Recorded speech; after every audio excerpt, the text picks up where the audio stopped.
Hello, and welcome again to the Leopard Reviews. I am Peter Lepard, and today we are going to be talking about a film I just came back from the cinema seeing, which is The Lady in Black, starring Daniel Radcliffe. Okay, so I want to jump straight in.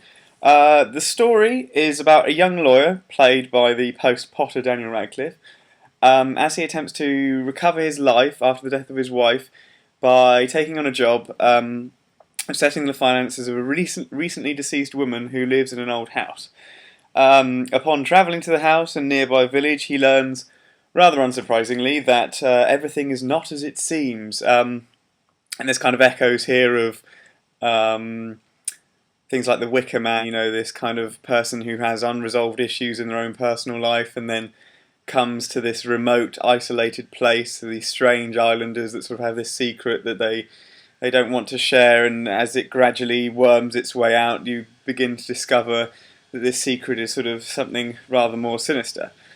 Okay, so first I'd like to talk about Daniel Radcliffe. Now, as much as he seems an amicable sort of guy, I've seen interviews with him and stuff, and he seems like a lovely chap. I mean, I'm sure I'd have lots of fun just chatting with him, but I'm still not really sold on his ability as an actor. I mean, true, he does look like the way that Harry Potter should, and that was enough to get him into, well, arguably one of the most successful film franchises of all time.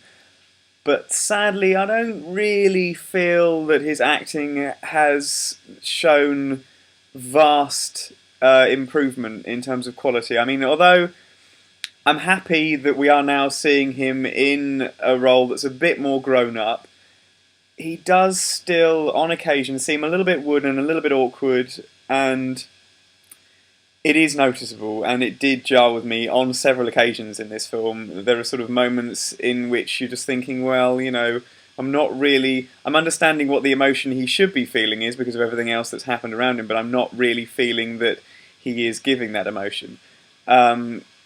That said, his acting wasn't the main detractor for me in this film, and yes, I say detractor because I didn't really care for this film.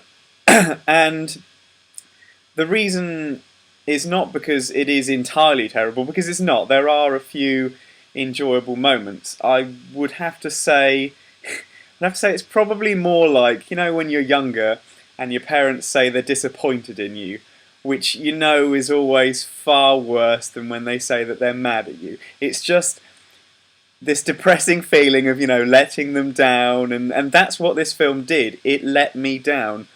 And the reason it let me down is this. The trailer, which when I saw it I was quite excited about, it offered so much, There were so many things that I was thinking, this is going to be brilliant. It's a classic ghost story. It was made by a classic horror studio, Hammer, which I'm glad is returning. I think this is their second film that they have done. The first one being a remake of Let the Right One In, which was sort of on the turn. And it has a very dark, sort of creepy period look. And I was hoping that it would be something a little different from the norm, a bit of a breakaway from the kind of conventions of modern horror films.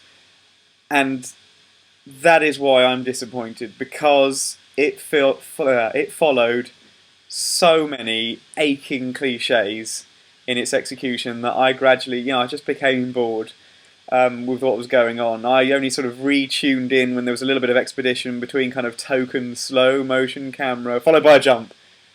And that noise I've heard 1,000 times. And that noise, I just want to make a little bit of a personal kind of irritated thing about this, because I have heard that noise so many times and that jump at that moment, and the noise I mean. If you've seen a horror film in the last 10 or 15 years or so, you have heard that noise. It's most often used, and I've seen this done quite a lot as well, and it was done in this film, when a character is sort of facing down in the mirror or in front of the mirror, and then they look up, and then suddenly behind them there's the main sort of bad, scary thing, and you hear that noise, and the best way I can describe it is it sounds like someone's thrown a violin at a piano really violently, and it grates on me. It annoys me so much because I've seen it so many times, and it doesn't make me jump. I just sort of, I don't jump out of my skin, and I think, oh great, no, that's something I've seen before. I'm not scared. I'm just annoyed. In fact, there is an entire section in this film that involves Daniel Radcliffe's character walking up the stairs of the house, up into the landing and the rooms that sort of fill it, and down to the ground floor of the house. And I was sat there, and each time he went up or down, I was just waiting for it to happen. So much so that I sighed each time it happened, rather than jumping out of my skin as I should have been doing. And I just didn't think it had to be this way. The look of this film is really enjoyable. The remote setting, the period appearance, the gloomy candlelit corridors. It was all fine. It was all beautiful. But it was wasted entirely. There was subtlety. Subtlety is something that definitely this film lacks, and something I'll get onto later. But another cliche that was used all over the film, all over the place in this film, is that sort of creepy children. Okay, so ever since The Shining, and probably even before, filmmakers have kind of used children doing unsettling things to disturb. And yes, it is creepy and it is disturbing, or rather, it was the first dozen times I saw it. But again, I'm just bored now. Yes, a blankly staring child looking at you whilst nursery rhyme music is playing in the background, or nursery rhyme music just playing to sort of, tinkling in the background whilst the character's slowly moving through a room. Again, getting set up for another ching violin on the piano. I've seen it before. I know, I get it. Please stop bludgeoning me with this whole idea that children are scary, because now, again, I'm just bored with it. I mean, it's not that I wanted something overwhelmingly original from this film. Just more subtlety, a sort of deftness of touch would have been better. And that's what the trailer implied there was going to be. I mean, the director, James Watkins, I think his name is, seems to have forgotten that the scariest thing to have in a film is what we can't see. That was what was great about things like Jaws. That's why it's one of my favourite films, because you barely see Jaws. I mean, I know you see him later on and it's rubber and it's horrible, but the moments when you don't see him are the best and far scarier. It's so much scarier if you don't see it rather than having it just blankly put in front of you. I mean, I don't need to see the woman in black. I can imagine her. She's a woman, and she's probably going to be dressed in black. My mind has already invented her image from the moment I read the title. And having some screaming banshee leaping towards me is only going to cheapen that image. And that's what there was. There was just this kind of, well, I almost don't want to ruin it, but sort of ruins itself. There's just this kind of woman, and you see her white face, and she just kind of either stands there or she runs screaming at you.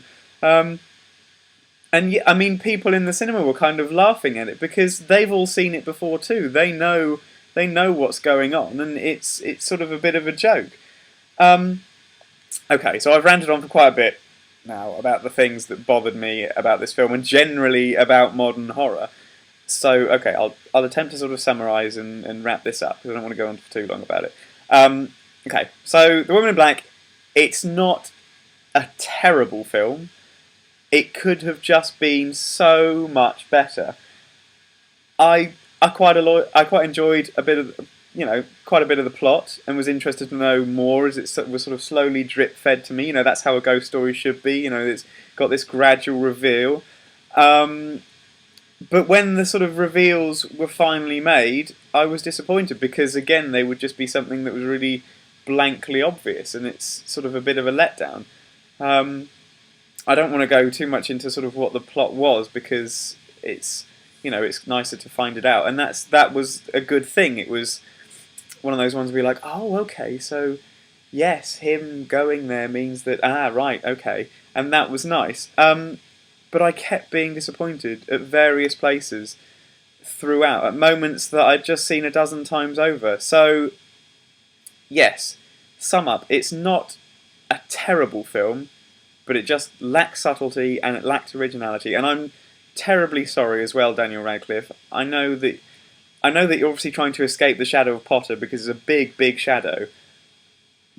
And I respect that you did this role, and you weren't really horrible in it. It's just there are some bits that sort of grated on me. Again, it's not the overall thing; it's the bits that bug me. And you know, if you really like films like this, if you know, if you love modern horror films that kind of make you jump and you love that violin piano noise, then great, you're probably going to love this.